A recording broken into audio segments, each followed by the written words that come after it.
Film का सबसे यादगार पल वह है जब कैलाश दावा करते हैं कि हत्यारा खुद को अगले 5 मिनट में उजागर करेगा। किसी को भी कोर्ट रूम से बाहर जाने की अनुमति नहीं है और कैलाश एक पेंडुलम को अपने हाथ में झुलाते हुए सस्पेक्ट के सामने बैठ जाते हैं। यह टेंशन से भरा पल न केवल दर्शकों को बल्कि कोर्ट रूम में मौजूद लोगों को भी सीट के किनारे पर लाकर खड़ा कर देता है, जबकि दर्शक इस इंतजार में है कि कौन पहले अपनी आंखें झपकता है। Hello everyone, rhythms of rhyme पर अनफिल्टर्ड टॉक के एक और एपिसोड के साथ आपका स्वागत है। आज हम समीक्षा करेंगे बी.आर. चोपड़ा की फिल्म कानून की, जो कि 1960 में रिलीज हुई थी। यह कोर्ट रूम ड्रामा अपनी बिना गानों की कहानी, जस्टिस पर तीखी टिप्पणी और अद्भुत अभिनय से भरपूर कलाकारों के लिए प्रसिद्ध है। तो चाहे आप कोर्ट रूम थ्रिलर्स के प्रशंसक हों या ऐसी फिल्मों के जो सोचने पर मजबूर कर दे, इस फिल्म की परत दर परत विश्लेषण के लिए हमारे साथ बने रहें।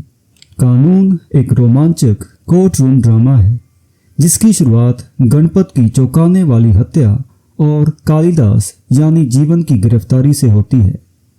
कालिदास का दावा है कि उसे डबल जेपर्डी का अधिकार है, यानी उसे एक ही अपराध के लिए दोबारा सजा नहीं दी जा सकती। जज बद्री प्रसाद यानी अशोक कुमार इस मामले की सुनवाई करते हैं, जिससे जस्टिस, गवाहों की विश्वसनीयता और मौत की सजा पर एक गहरी बहस छिड़ जाती है। कहानी तब पेचीदा हो जाती है जब कैलाश यानी राजेंद्र कुमार एक हत्या के गवाह बन जाते हैं जो बद्री प्रसाद को संदिग्ध बनाती है, लेकिन वह अपने गुरु पर सीधे आरोप नहीं लगा सकते। इसी बीच कैलाश अपने पब्लिक प्रोसिक्यूटर की पोजीशन से इस्तीफा दे देते हैं। उन्हें बद्री प्रसाद ने ही पाला है, पर उनके सामने कुछ ऐसे तथ्य आते हैं जो उनकी अंतरात्मा को चुनौती देते हैं। कैलाश जस्टिस और अपनी प्रेमिका मीना यानी नंदा, जो बद्री प्रसाद की बेटी हैं, उनके प्रति अपने प्रेम के बीच फंसे हैं। कैलाश एक निर्दोष चोर कालिया यानी नाना पालिस्कर, जो गलत तरीके से इस हत्या का आरोपी है, उसका बचाव करने के लिए के वकील भी बन जाते हैं। फिल्म एक ड्रामेटिक कोर्ट रूम क्लाइमैक्स तक पहुंचती है जो दर्शकों को जस्टिस की नैतिक सीमाओं और कानूनी प्रणाली की खामियों पर सवाल उठाने के लिए मजबूर करती है। फिल्म अपने पात्रों के चारों ओर रहस्य का एक मोटा पर्दा डालती है, क्योंकि हम यह नहीं जान पाते कि वे वास्तव में क्या सोच रहे हैं, सिवाय राजेंद्र कुमार के, जिनका डिलेमा नैरेटिव का सेंट्रल पॉइंट बन जाता है। और चलिए अब उन दमदार परफॉर्मेंसेस की बात करते हैं जो कानून को मेमोरेबल बनाते हैं। अशोक कुमार ने जज बद्री प्रसाद के रूप में अथॉरिटी और मॉरल कॉम्प्लेक्सिटीज को बाखूबी व्यक्त किया है। उनके नुएंस्ड एक्सप्रेशंस और कंट्रोल्ड डायलॉग्स से सजी हुई एक्टिंग उस इंसान की उथल पुथल को पूरी तरह दर्शाते हैं जिसकी ईमानदारी पर सवाल खड़े हो रहे हैं। राजेंद्र कुमार ने कैलाश के रूप में एक करियर डिफाइनिंग परफॉर्मेंस दी है, जो वफादारी और न्याय के बीच फंसे हुए हैं। उनके कोर्ट रूम सीन्स खास तौर पर प्रभावशाली हैं और एक अभिनेता के रूप में उनकी रेंज को दिखाते हैं। नाना पालिस्कर ने कालिया के रूप में वाहवाही लूटी है, जो गलत तरीके से हत्या के आरोपी बना दिए जाते हैं। उनका हताशा और दृढ़ता का पोर्ट्रेयल इतना बढ़िया है कि इसके लिए उन्हें film fair award for best supporting actor से नवाजा गया था। नंदा ने मीना के रूप में अपनी गरिमा और भावनात्मक गहराई का संतुलन बनाए रखा है, खासकर उन सीन्स में जहां वह चुपचाप कैलाश की निर्दोषता पर सवाल उठाती हैं। फिल्म में महमूद, जो कि एक बिगड़ैल बेटे के रूप में हैं, और ओम प्रकाश, जो चालाक साहूकार धनीराम की भूमिका निभाते हैं, उनकी परफॉर्मेंस भी देखने लायक है। दोनों ने कहानी में गहराई जोड़ी है। हालांकि महमूद के किरदार में कॉमिक एस्पेक्ट्स ज़्यादा हैं, जबकि एक क्लासिक बिगड़ैल युवक के रूप में उनके कैरेक्टर पर और काम किया जा सकता था। और अब बात करते हैं इस मास्टरपीस के पीछे के व्यक्ति बी.आर. चोपड़ा की।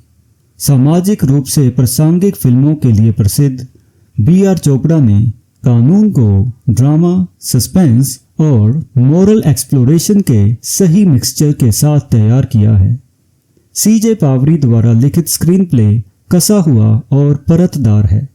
खास तौर पर कोर्ट रूम सीन्स के डायलॉग्स तीखे और सटीक हैं, जहां हर शब्द एक वार की तरह लगता है और केस किसी भी दिशा में जा सकता है, क्योंकि प्रोसिक्यूशन और डिफेंस दोनों ही पक्ष मजबूत नजर आते हैं।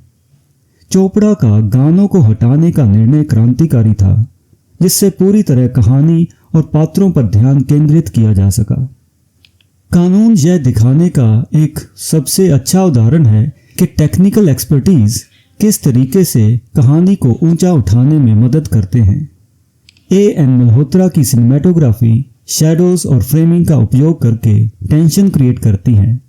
हत्या का सीन, जहां रोशनी और अंधेरे का खेल चलता है, एक विजुअल ट्रीट प्रदान करता है। कैरेक्टर्स के मॉरल डिलेमा के कुछ हिस्सों को खूबसूरत क्लोजअप्स के साथ फिल्माया गया है। ऐसे सीन्स 1950 के दशक के भारतीय सिनेमा के फिल्म नोवार की याद दिलाते हैं। हालांकि यह समानता केवल पिक्चराइजेशन और क्लोजअप्स तक ही सीमित है। प्राण मेहरा द्वारा एडिटिंग स्टीक है, जो इंश्योर करती है कि फिल्म की गति दर्शकों को जोड़े रखे। सीन्स इमोशंस को उभारने के लिए पर्याप्त समय तक टिके रहते हैं, लेकिन कभी खींचते नहीं। साउंड डिजाइन एक और प्रमुख आकर्षण है। सलील चौधरी का सूक्ष्म बैकग्राउंड स्कोर और साइलेंस का उपयोग फिल्म के साइकोलॉजिकल इफेक्ट को बढ़ाता है। कोर्ट रूम के सीन्स जो खामोशी से भरे हैं, वो भी बेहद प्रभावशाली लगते हैं। पर कानून सिर्फ एक मर्डर मिस्ट्री नहीं है, ये समाज के लिए एक आईना है। फिल्म कई मुद्दों की पड़ताल करती है, जैसे जस्टिस और बदला।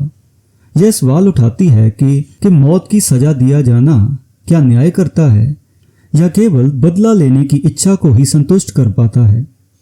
इसके साथ साथ ही सबूतों के ऊपर कितना विश्वास किया जा सकता है, यह दिखाकर कि सीमित तथ्य कैसे जांचकर्ताओं, प्रोसिक्यूशन और गवाहों को गुमराह कर सकते हैं। यह हमारे कानूनी तंत्र की नींव पर पुनर्विचार करने के लिए मजबूर करता है।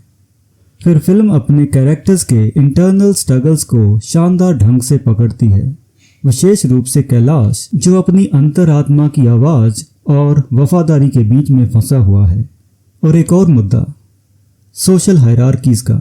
कालिया जैसे पात्रों के माध्यम से यह फिल्म दिखाती है कि गरीबी और बायस कैसे कुछ कैरेक्टर्स को क्राइम और पनिशमेंट के चक्कर में फंसा सकते हैं। इतना सब कुछ होने के बाद यह स्वाभाविक ही था कि बी.आर. चोपड़ा को अपनी डायरेक्शन के लिए फिल्म फेयर की ओर से बेस्ट डायरेक्टर का अवार्ड मिला। और एंड में हम ये कह सकते हैं कि सिनेमा एक बेहतरीन कृति है जो रोमांचक कहानी को एक सीरियस सोशल कमेंट के साथ जोड़ती है। यह एक ऐसी फिल्म है जो मनोरंजन करती है, एजुकेट करती है और लंबे समय तक अपना प्रभाव छोड़ती है।